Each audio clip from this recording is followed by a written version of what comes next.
welcome back. I'm here today at Albion Saddlemakers and we're going to have a chat with these two chaps here who have got into saddlery through the apprenticeship scheme. So I get asked all the time, how do I get into saddlery, how do I make saddles, etc, etc. And one of the ways is through an apprenticeship scheme. Sit back, make yourselves a cup of tea and hopefully enjoy.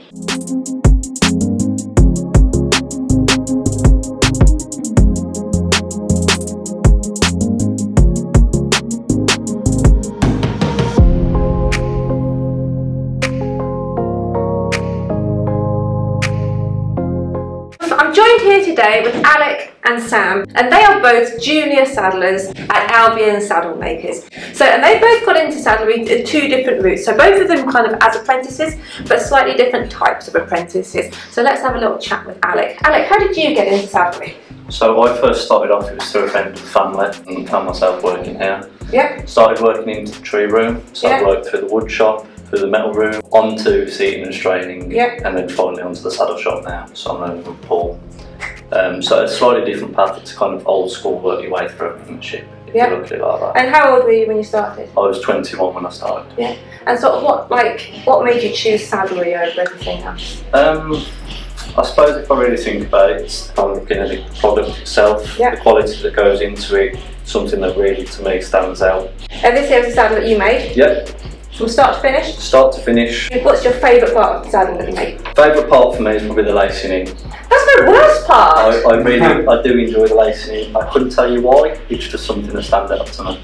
Okay, how callous are your hands? They are getting there slowly. Yeah, see I get all callous through there. There you go, as you know. And this here is Sam. Sam is also a junior saddler here at Albion Saddlemakers, but he got into it in a slightly different route because he went through an official apprenticeship scheme. But his was more of a government-funded, government-backed apprenticeship type scheme. Sam was 16 when he got into this, so as a school leaver he still had to be in official education, so the way of doing that was doing it via this government scheme. So how long have you been doing this for now? It's been coming up 4 years. Yeah, and so how did you get into doing this then? I got in through my dad. So did your dad work here at Albion? Yeah, he does. Yeah. How long has he been here for? It's 29 years. And do you enjoy working alongside your dad? Yeah, it's good. Does he crack the whip and keep you working? It's fine. Yeah? So as a child, I'm guessing you grew up with your dad coming home from work talking about saddles and saddle making and needles and thread and leather and stuff. So do you think it's always kind of been in your blood to get into saddle making? Yeah. Because he's come in via this apprenticeship scheme, he has worked in all different parts of the factory. So where Alec has gone in and done the trees and then the straining and then the saddles, he's had to work in all different parts of the factory. So they are two slightly different routes in, but they are routes into the same job nevertheless. They're now both junior saddlers. Now another way of getting into saddlery and becoming a saddle maker or a saddler is to go via college. There are some leatherwork colleges, there's Capel Manor and there's also one here in Walsall, so you can get into saddlery that way as well. So the main ways of doing it are to find a company, an established company, for example here at Albion Saddlemakers, and come in and work your way up to become a saddler. You can do an apprenticeship here like Sam, where you can get in saddlery via an apprenticeship, a government-backed scheme, because there are apprenticeships now for saddlery, not saddle fitting by the way, but yes for saddlery. Or you can go via a college where you can learn about saddlery and go and work for a saddlemakers. Also within the factory there's loads of other roles that aren't just the saddlers. There's machinists, there's people that make the trees, there's tree strainers, there's so many different roles within the saddlery industry that aren't necessarily even saddlers. So it's definitely worth something considering if you did want to work in the saddlery industry. You don't necessarily have to be a saddler. The other thing that people ask and often are quite confused about is that they think that all saddlers are horsey people, but actually interestingly neither of these guys have ever ridden a horse. So you might think, well, that's a little bit odd. Why on earth are they making saddles if they've never ridden a horse? Well, they live in Walsall, and Walsall is like the saddle capital of the world. It's literally like the saddlery heart of the universe, kinda. So because of that, they've been brought up in this area around that. So it's something that a lot of people within the factories get into because it's like part of their family. For example, we've just heard here that Sam's dad's been in the industry for 29 years. So often it's to do with that friends or family are in the industry, but they don't necessarily have to know anything about horses. Interestingly, so we've been going around the factory today, a lot of the saddlers are saying that they're really looking forward to something that Albion have implemented, which is Albion really would like their saddlers to know a little bit about horses and go and ride some horses. So they've got a few days out on horseback planned, and they also go along to a lot of the trade shows and meet all the riders and sit in the saddles. So there's loads of like innovation going on in the saddlery world. And on the topic of innovation, let's have a chat with a very I'm not going to say mature, senior. No, senior sounds old as well. Old.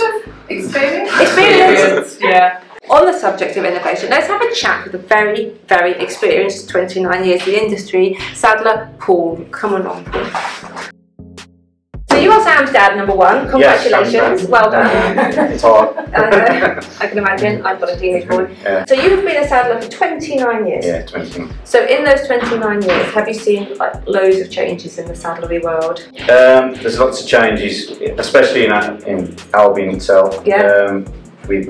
Obviously it's demand as well. It's we used to do more of the straining and seating ourselves. Yeah. Which now we have a department dedicated for that. Yeah. So that's taken away from us. It's a skill the lads still learn. Yeah. But as you become a saddler at Albion, Yeah. you don't have to do it. Yeah. But they still learn it. So they've got it, yeah. They know it anyway. Yeah. And then obviously there's a bit of the prep department. You get more of that done for you. Yeah. But obviously as the lads go around on the apprenticeship, they will still do that department as well. So they still learn it. It's all good for them because they know how to manipulate leather and work with leather. Yeah. So they're still learning as they do that. And how much have saddles themselves changed in that time? There's a lot more intricate things on the saddle, all different aspects of it. A little example is just this one is a pad with, you know, solid in your hide. But there is a lot of different colours, you know, different bling, you know, I'd say on all saddles. It just make it a lot harder to do because you have to watch what you're doing with them. What techniques in particular do you think have changed in the saddlery world now since in the 29 years you've been doing it? There's a lot of, like for example, this stitch line here is the machining of the skirt back, which used to be all hand stitched. Yeah. The welting that's machined on, it's all done by machine now. So the welting used to be hand stitched on, Or years ago it used to be all hand stitched. Yeah. So there's a lot more processes now that make it easier. I'm guessing as well, so today when we were looking around the factory we saw the little like laser cutting machine thing. Yeah. That's CNC machine. Yeah, so that must be like very time. There are still lots of things done by hand, but I mean machines like that do make it makes it for especially a company like Albion who make a lot of saddles. It makes it easier to get a lot more done. So in terms of making saddles now compared to making saddles like say 29 years ago, is it quicker to make a saddle now, or is it quicker to because we make a saddle now with all the help and all the modern ingenuity versus making a saddle 29 years ago without all the help but without all the kind of fancy features that were slightly more simple saddles. So which is quicker, like making a saddle nowadays or making a saddle in the olden days? I would say the olden days because there is more intricate things on them now. You know, there's a lot more prepping work in them. You know, people are allowed to have more say on what they want on the saddle. So you know, you have to design it to their needs and you know, with fitting wise and rolls and blocks and you know positions of blocks on Velcro. And see the straining and the seating and everything's. You know, they're allowed to have more of a say, so it takes a lot longer. So I'm here now with Kath, who is the Managing Director of Albion Saddlemakers, and I want to know from her the question on all of our brains. Is saddlery a dying art? Because we hear so much of this, and we know that so many saddle manufacturers are now being made abroad and in factories and on a little bit more like, I don't know, I guess kind of like a mass-produced scale. So does that mean that these guys, like these guys here, is their trade a dying art, or is it going to be strong and thrive and carry on in the future? Kath, what do you think? Do you think saddlery is a dying art? I think that there's loads of challenges and we have to evolve as companies, and that business can force you down a road to automate everything, and I think that would be the best way because it'll be the fastest way and we'll get the best results. But true craftsmanship and true bespoke quality work is priceless. So it's down to us as the owners of such great skills to make sure that we pass them on and encourage people to come through.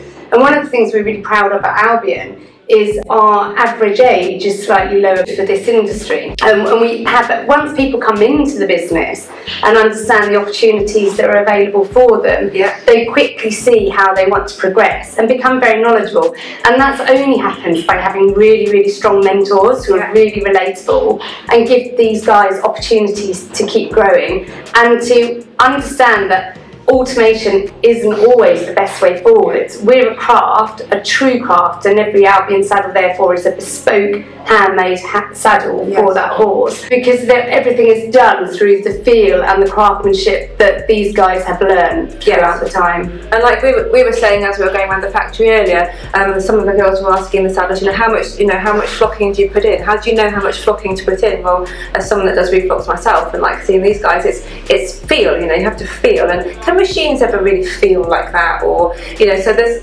when we start taking the human element out and the skill out and the skill of this trade out, are we going to get the same kind of quality of saddles coming out the other end? Probably not. But I guess the issue is like budget, isn't it? People want to spend less money, and you can produce a saddle for much less if it's made on a production line in a country where labour is much cheaper, for example. So how do you deal with that? I know where you're going with that, and I think that what you have to, so there's two things to remember, that the feel is so important, and it's so important that we teach all of our employees about the feel, because all of our product is a raw material. So the wool, like we talked about the wool and the flocking, we will only use very good quality wool. But you're right, it can feel different, it can react different because it's coming that way. Hides, every cow is different. So she's laughing at the old cow thing. It's true though. A hide that comes in, and it's only through that experience, because they'll pick it up and they'll stretch and go, whoa, that one's not stretchy enough, or over using this, or it's behaving like this. And going back to it, it's the machine can't tell you that. And if you want longevity through your saddle, it is about using really good quality materials as well. And cutting corners doesn't always work, because you won't get that end result that will pass the passage of time. I hope you found that useful to you. If you're interested in finding anything more about Albion Saddlemakers, then check them out on all their social media outlets, which are Albion Saddlemakers on Instagram, Facebook and TikTok. They're on TikTok now. I'm not. They're more than me. Keep up. Keep up, If you're interested in learning anything more about saddle fitting, then don't forget to check out the rest of my videos. In the meantime, take care, stay safe, lots and lots of love.